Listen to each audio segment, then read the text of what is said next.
what they want. That real and raw. How they get it. DJ Focus. What we doing. Making music, reaching the corner. And it's all for the kingdom. And we gon' make sure they know it. Ooh, ooh, ooh, ooh, ooh. We gon' take it there. I like red letters over trap beats to fix it in. Ooh. DJ Focus, tell him turn you up. Ooh. DJ Focus, tell him turn you up. Ooh.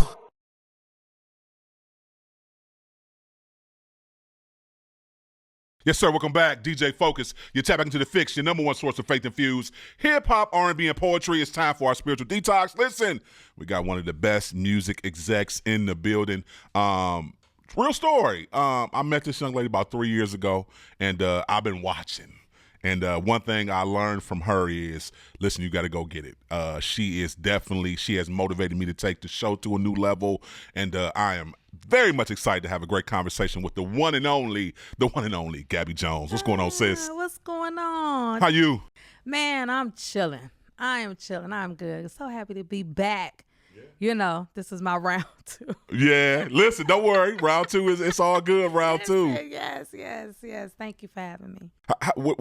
I'm serious when I said you have been motivating me just to be, push forth and push through the challenges. What has kept you motivated and encouraged in the challenges that you faced in this career in the music industry? Oh, man, what has kept me? My faith. It's been a faith walk. Leaving from Los Angeles to Nashville 14 years ago. Who would have known? People just look at the outside, but I would say if you look at me online, like if you follow me, my G word, I started with this G word of the day. And so that word I equivalent to the size of a mustard seed, literally from the Bible. And so it just, if you had a faith the size of a mustard seed, and everybody knows the mustard seed is very small, I equivalent that to one word, so it would be a word of just how I felt. If it was like, if I was having a good day, bad day, indifferent, whatever, you got that word, and I would just write it down. It was a right now word, and it would just, and I would have a little meaning to it, and it just was something that I would just focus on, and it started, and I would post about it, and people would comment about it, and it was really just for me, because I was just going through something in my life back then at a job before I started the music industry, and it was taxing trying to get to this job, but I was a firm believer, God, if you just, stay faithful over a few, God will, give you more, and so I would stayed at that job because I said, Lord, I need this job, pay these bills, before he blessed me with more. And so these words would just be how I felt in a day, and they would just be words of affirmation that you now see online that's so prevalent, to how people feel there, so they can be intact with their emotions. And so that's what drives me, just staying authentic to me, staying intact, and then just having my one-on-one relationship with God, because I got to have that covering to do what I do. That's good. Thanks for sharing that. How did you get into the music industry? Come on, tell us that story. My journey started in church. I know other music executives go to school and, thrive to be in the business, and just this is what they, were groomed to do. Compton, California. An executive by the name of Phil Thornton went to the same church, and I was going to the same church. Shout out to Greater Zion, Pastor Fisher in Compton, California. And the saying, your time, talent, and treasure. It's what you do. You put it in church. And so for me, we had this vision at the church to do the summer fest, which was over the summer. We wanted to bridge a gap in the community. The same consumer we felt deemed went to church and went to the clubs, right? And so it was infusing secular, which we don't use that anymore, we urban inspiration, to gospel. And so Phil at the time, shout out to the old 10-to-1 family. That was his management company back in the day. And so he was a manager before he became this big mogul that he is now to this day. But back then he was managing Kenny Lattimore, Michelle Williams from Destiny's Child, Dorinda Clark Cole, Jessica Reedy had just won Sunday Best. Faith Evans. He just had just like a conglomerate, small boutique, management company, and so he had talent, and so we had the baddest band in the land. Shep Crawford, which was a multi-platinum award-winning, Grammy award winner, producer, writer, composer, which was the co-writing of Kelly Price. And so songs like Cisco Incomplete and Deborah Cox, Nobody's Supposed to Be Here, Montel Jordan, and the list can go on, was our MD. So how can you have a MD as in your house band? So we had the baddest band. So we had the music, we had artists, and so I was the girl with this Chrysler 300 on rims, and I was like, well, I can go pick them up, pick up the artists, so I could do some flights. I could book the hotel. I can go pick them up, go, ask them what do they want to eat. And so, he also managed Coco. He did Coco's gospel record.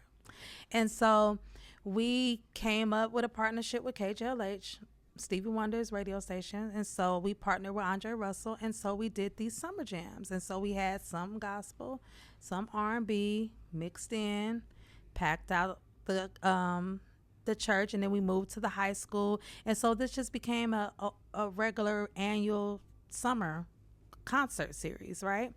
And so I found myself doing talent relations. I would do the flights, the hotel.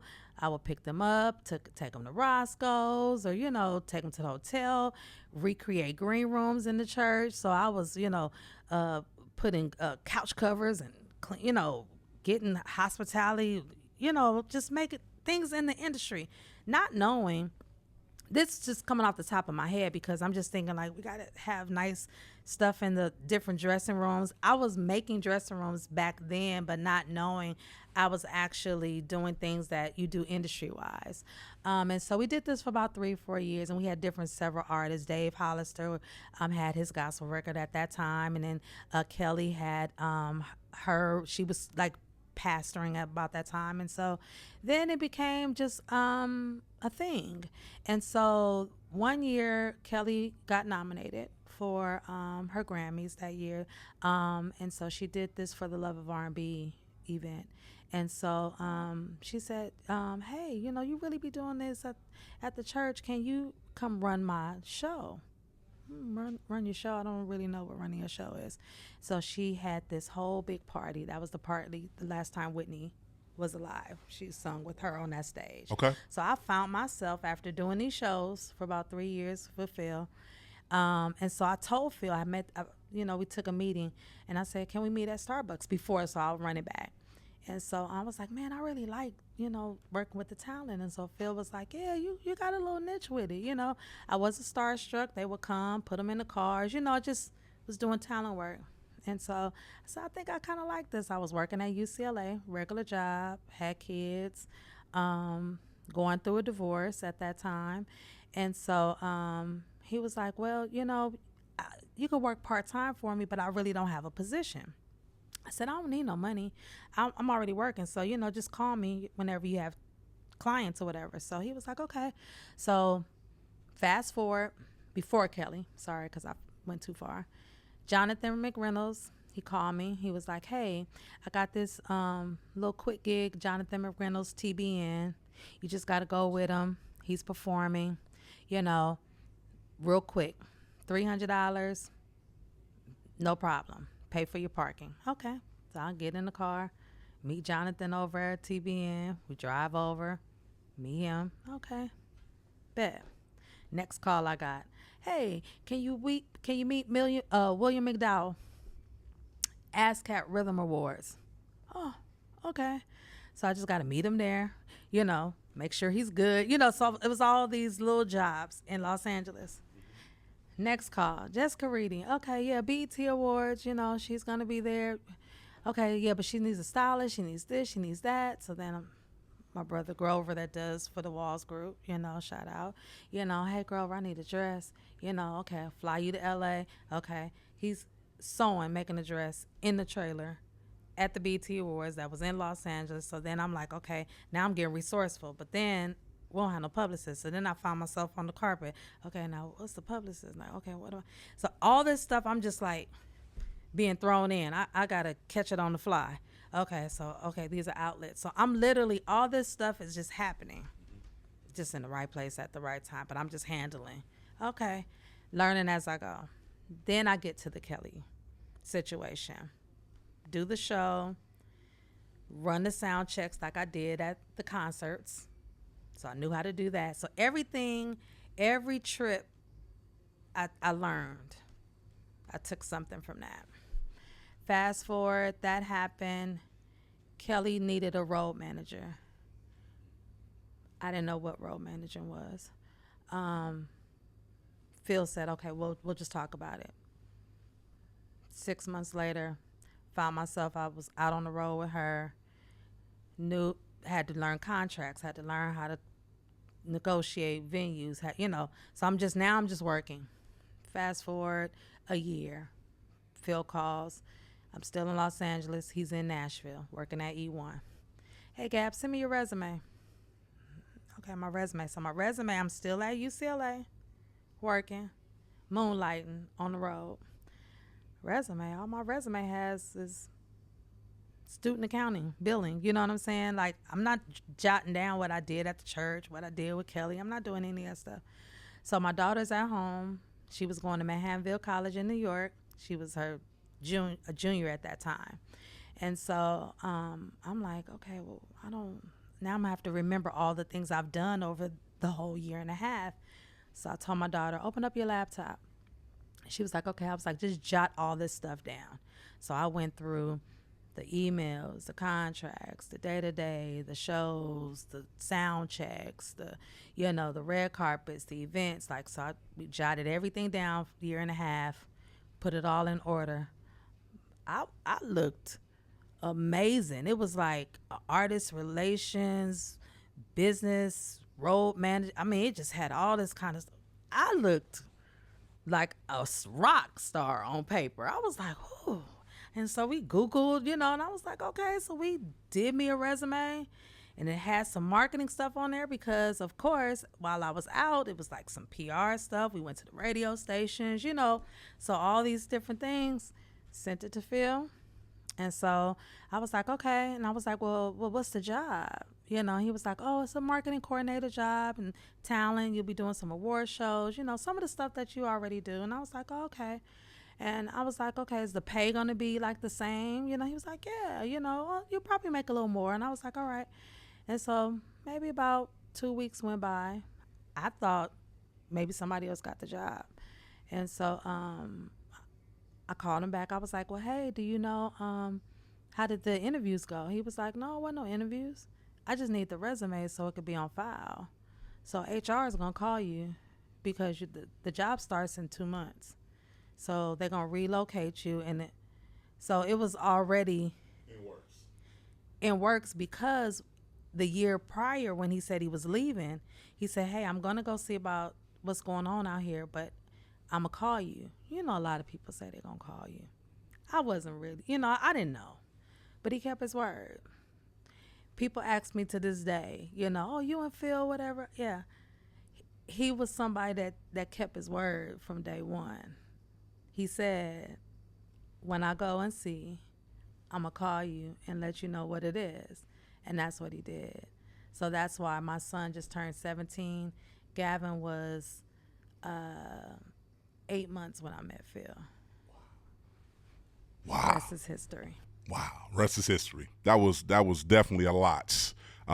Within a year and a half, 2 years, you just hit the ground running and learned all these different positions. So with that being said, what made you start? Well, no, take us through working at labels, and what was your experience working at labels? So, obviously you got the job. Catch up to people on working at labels. Oh man, I will never forget walking into it was called the Factory. It was a noted building in Nashville. Dope, historical building. I was terrified. Really? Well, it was a twofold for me. Some people knew my story. Some people did not know my story. It was the most happiest time of my life. Well, happiest time of my career, but the most dreadful time of my personal life. The day that I was leaving to come to Nashville was the day I lost custody of my sons. So I had to get on a flight without my boys because my ex-husband, like I previously was telling you, I was going through a divorce, but I had custody of my boys at the time. And my ex decided to put an emergency injunction 3 days before we were scheduled to leave to go to Nashville. So my first year in Nashville, I did not have my kids. So while I was learning the business, I also was learning myself. So that was very challenging to show up for a new job and still be going through personal challenges. But God covered me through a very challenging time in my life. And it worked out the way that it need to, because sometimes you have to be very specific about what you ask God for. I had asked God for a new territory. I needed a new space, and I needed a break. I just didn't know what that all meant until years later. But I'm happy to say that everyone ended up in Nashville, and we are doing amazingly well. That is how I started my journey. But going back to what you said, the labels, it sounded like Charlie Brown, because my first meeting, oh God, was with Donald Lawrence. And it was like a budget meeting, and it was one of the ones I will never forget, because he was coming in to do an audit. And baby, when I say he was doing an audit and I didn't know what anything was, because you got to remember, I was boots on the ground, ain't that? Mm-hmm. I was boots on the ground, and I was learning, and it was like, have you ever been in a situation where you did not know everything, and it was just like, it felt like want like Charlie, and I was like, oh my God. And then when you did start understanding, it was like the best feeling ever, and I was just like, yes, like I got it. That's the experience that I had. It was extremely exciting and nervous all at the same time. But yeah, it was my first meeting with Donald Lawrence. Yeah, Donald Lawrence. Who's giving you the best advice out of all the celebrities you've been with, all of the execs you've been with? Who's giving you the best advice?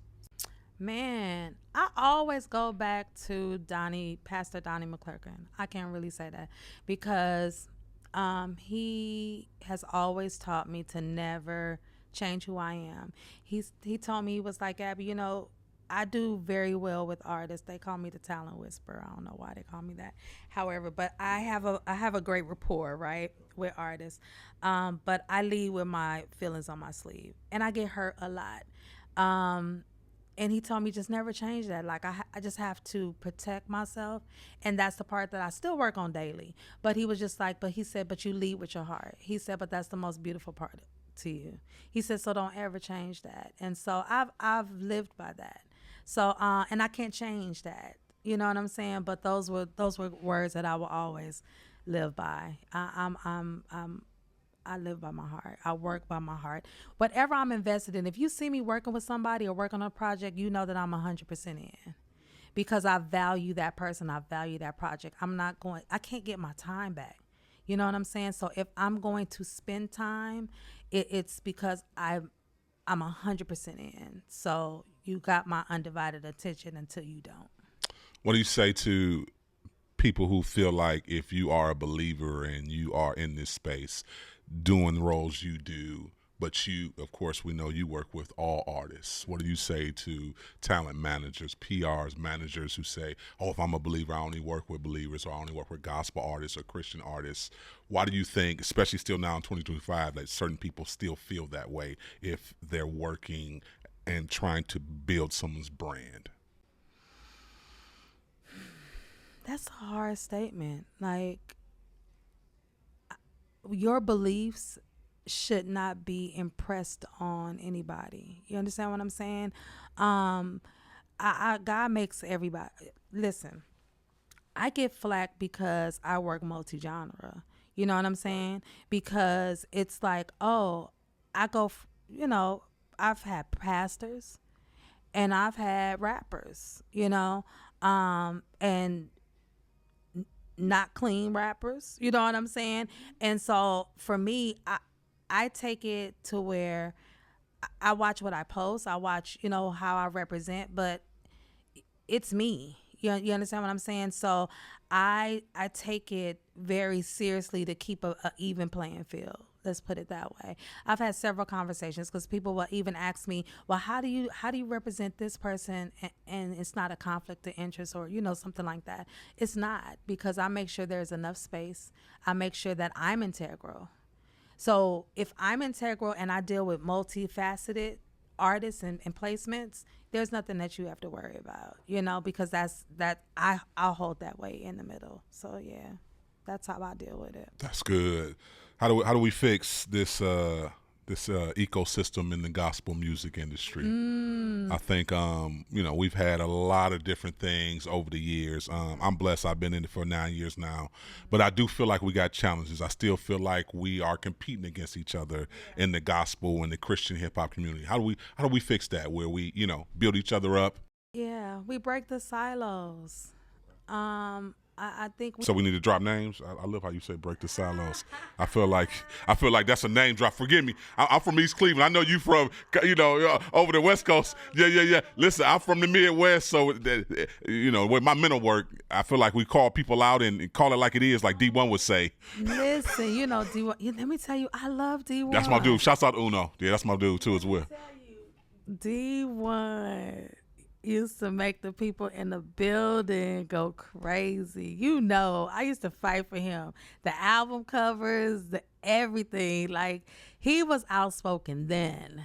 So I love how he has taken his story and just transformed into who he really is, and never changed. You know what I'm saying? And I appreciate D1. I love D1. So do we need more D1s? Because to your point, I mean, when you talk about D1, we know he's talked about, Rick Ross, Jim Jones. I can go down the list of people, rappers, where he say, listen, you seasoned, you're a vet in the game, come on and teach these new leaders the right way. You don't have to still do that. So should the gospel industry take that same stance and start?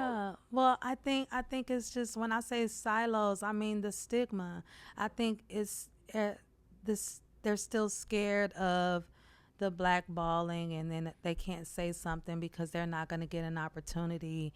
D1 has showed the opportunity will still stand, even if you speak up for yourself. You know what I'm saying? I think it's so long of the gatekeepers and all that kind of stuff. Like, I don't know. Like, that whole gatekeeper thing has always been like, I'm like, well, who are the gatekeepers? Like, show your face, whoever the gatekeepers are. You know what I'm saying? Because you keeping what gate? Because sometimes that gate ain't even the gate. You know what I mean? But yeah, like, say what you need to. I think we've let people get by for so long, and then they go do it to somebody else, without saying like, hey, stay above board. You know what I'm saying? Because then they'll go to this camp, and then they'll go do it, and then go to this camp, and then you could have prevented somebody else getting hurt like how you got hurt or whatever, or having a bad experience. I was just seeing Bree online she was at some praise fest or somewhere, and it was a promoter. That promoter just didn't do it this year. I'm pretty sure it happened previously. You know what I'm saying? It's like, when you have a bad situation happen, it's still teachable, you know. And I'm a hothead. I ain't even, you know, literally a client just had to tell me last night because I still get the rah-rah, you know, but I'm trying not to do the rah-rah. I'm trying to find the other side. It's the soft girl era that they keep saying. That's the whole, I don't know if it's soft girl era because right now I'm 51, praise God. And it's the other, they call it the menopause era, and I'm the girl that talks about it, okay? That is what I'm experiencing, and I'm in the know nothing era, okay? So I let nothing get by. Like let's stay above board. I wanna be nice. I wanna be nice. I wanna live nicely. That's what I mean, you know what I'm saying? That's what I want, you know. I want everybody to get their fair shake. I want everybody to get a seat at the table. I want everybody. It's not it have to be the kumbaya, you know. But let's cut the silos. Let's collaborate. Let's figure out where the holes are, you know. Because there's to me that whole like everybody can eat and everybody there's levels, because that whole you fake it till you make it. You gotta make it at some point. Like you gotta learn how to do this. That's my spiel. Wherever that goes. I think you've done it gracefully when you talk about navigate through this male-driven industry and still get your respect, because that you know that they know it, well, I know it's hard, but you know, even in the midst of that, what has God shown you even in you having to do that when you talk about stand up for yourself, make sure people respect your brand, everything that you've accomplished and done? Sometimes you have to reintroduce yourself. You're not the same person I'm not the same person that I started, right? I came in, being a +1, and cause it didn't matter. Names and titles didn't really matter to me. I wanted to learn the business. I shadowed one of the greatest for me. Phil is the epitome of someone that can move in structures and make and build. And just seeing things over the years, I have now taken what I've learned and applied it to my everyday of what I'm doing in my business. And everybody probably has not been able to get teaching like that, you know what I'm saying, in this business. And I've been able to apply that and reapply that with just who I am, right? And so I think a lot of things was underestimated because I move silently too, you know what I mean? And so that comes from just my father, you know, being Masonic and being a Mason, you know, that's stealth moves. And so I don't talk a lot either. I'm about it. And I think that's just my lineage. So for me, the guys, and I love the guys, but I'm always with guys. I'm never, the girls, I don't know. I'm just not a follower. I've never been one. I'm not and I love the sororities. I've never been a sorority girl. I'm not even a clique girl. I have my same group of friends that we were friends since the 4th grade. Wow. You said that's it. And then, is that because of trust issues? Well, I have circles of friends over my years that I can go be with this circle of friends and this circle of friends, but I can just pick up where I left off. And it's like no time has passed, but that's just me. You know what I'm saying? And everybody can't do that, but my core friends are my sisters. That's, you know, trust issues. Yeah, I think I've had a few trust issues because in this business, you can't trust everybody. I've been too available. I've been, you know, I give a lot. And everybody's intentions don't be what mines are. You know what I mean? Because somebody helped me, so I'm always like, okay, yeah, sure. And then it comes back, and then you be like, whoa, why did you do that? You know, and then you know, so I've learned, you know. So then now I, you know, move differently. No, that's good. I appreciate you sharing that. And you know, you intimidate a lot of men when you walk in their room because people, again, And I don't. no, because you put the work in. Yes, you do. You do know why. One, you put the work in, like you said, and then I think two as well, because you move in silence. And then when you move, when you make a move, it's like chess. It ain't like checkers with you. It's like, oh, it's strategic, and it's like big.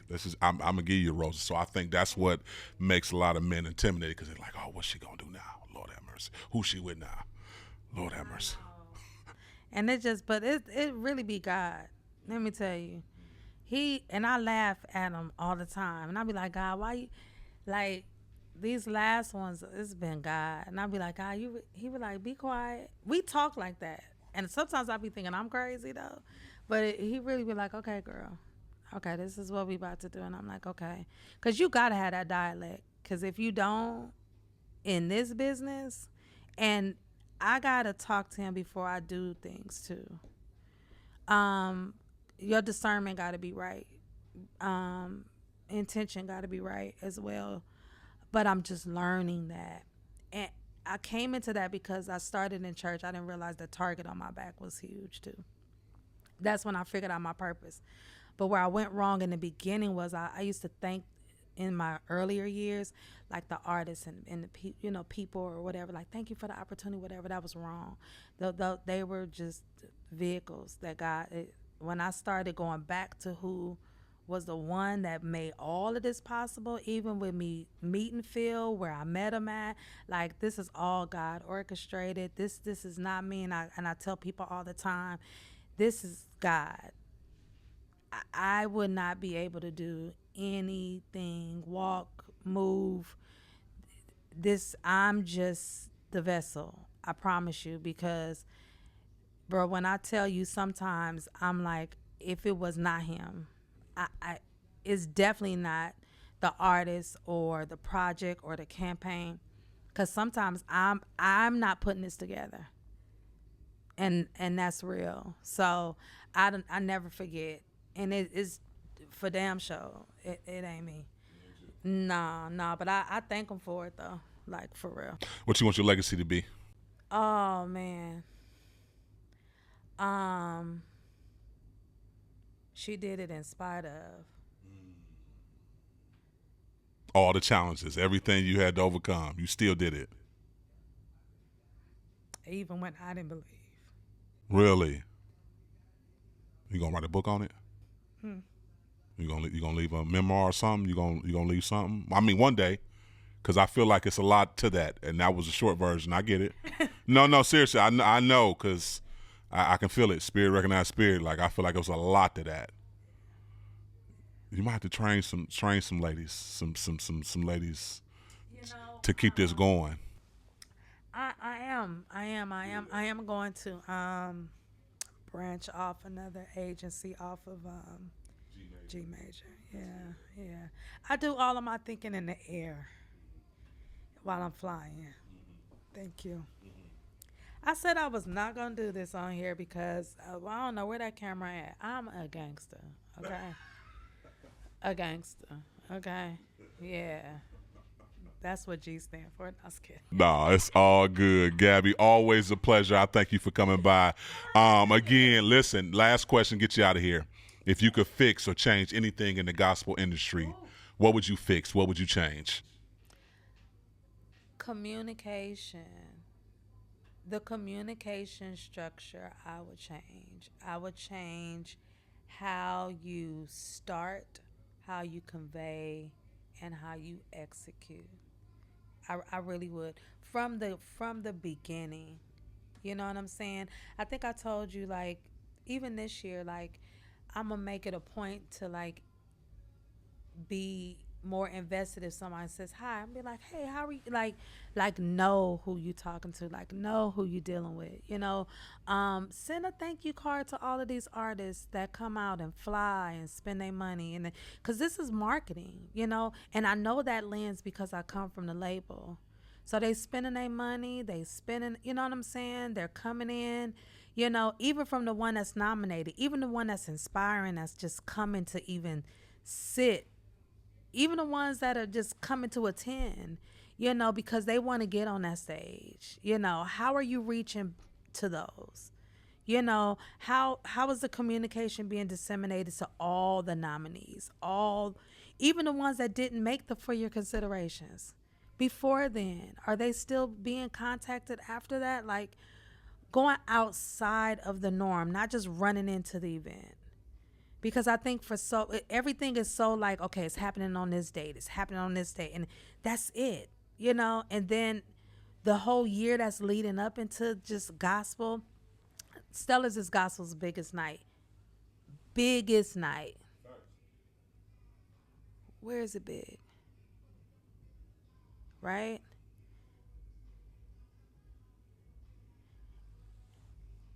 And I just need the elevation to happen. That's why I'm saying the communicate, like it gotta be fixed. Well, we need you in them rooms to keep fixing it, because I think I ain't been on the panel. I know, but I ain't been on the panel. You need to be on one, because I think that's the issue. The people that should be on these panels, all these boards, in these conversations, are not in them. And again, we love you. Shouts out to everybody listening or watching. We love you, but change is time. It's time for change. It's time for change. Come on, Gabby, tell the people how to connect with you and follow you all your social media platforms. Oh, my God. This is the part that I never really shout myself out because I'm always in the back. But if you're looking for me on Facebook, I'm Gabby Sands. Now, everybody be like, why are you Sands over there? It's my maiden name, y'all. It's not Jones. I'm so sorry. It's Sands, Gabby Sands. But everywhere else is I am Gabby J on Instagram, TikTok. I think I'm like I'm lightweight on TikTok, but the real Gabby J. But yeah, I am Gabby J on everywhere else. Have we given up on love? I mean, we outside. What we doing? Because you said that maiden name, so I'm just wondering. Would you try marriage again? If God brings your king your way, would you try it? If God brings him and sits him and he comes, batteries included. Oh my goodness. She's so. No, I believe. She said it. Okay, no, I love, but it don't love me. So I just gotta wait. I don't know. I don't know. But I'm so for it. But you know, it just gotta be right. I am healed. I have done the work. So you've done the work. And I just need him not to be unhealed. I am healed. Okay, I have. But this, you know, just this work schedule be a little crazy. But I'm healed. You know, I'm healed. But you got to be healed, too. You got to be healed, too. Yes, please. The one and only Gabby Jones, y'all. Listen, we got to go pay some bills. We'll be back with more. You're tapped into the Fixx.